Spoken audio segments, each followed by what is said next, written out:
Hello viewers, আসসালামু আলাইকুম রহমতুল্লাহি ওয়া বারাকাতুহু। আজকে আমরা আলোচনা করব যে ব্যাকগ্রাউন্ড মিউজিক নিয়ে। অনেক ইসলামিক ভিডিও আছে যে ভিডিওগুলোতে নর্মালি আমরা সবাই একটা জিনিস প্রশ্ন করি যে আমরা নর্মালি তো আমরা ব্যাকগ্রাউন্ডে কথা বলি, তো আমাদের কথাগুলোর সাথে যদি ইসলামিক টাইপের যদি কিছু মিউজিক অ্যাড করা যেত তাহলে আমাদের ভিডিওগুলো অনেক সুন্দর হতো, কিংবা যারা ইউটিউব ইউজার আছে তাদের কাছে দেখতে কিংবা শুনতে দুটোই ভালো লাগতো।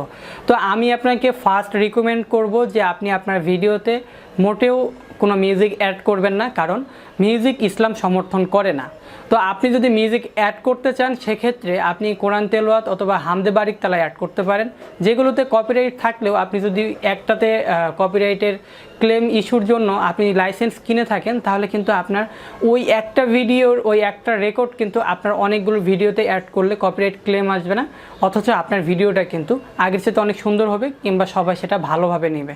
এখন আপনি একটা হাদিস নিয়ে আলোচনা করতেছেন কিংবা একটা আয়াতের ফজিলত নিয়ে আলোচনা করতেছেন, কিংবা ওই জায়গাতে আপনি যে কথাগুলো বলতেছেন সেগুলো হলো ইসলামিক খুব গুরুত্বপূর্ণ কথা, সেইখানে যদি আপনি মিউজিক অ্যাড করেন সেটা কিন্তু মোটেও ভালো লাগার কথা না। আর আপনি যদি মুসলমান হয়ে থাকেন তাহলে অবশ্যই আপনার কাছে তো ভালো লাগা উচিতই না।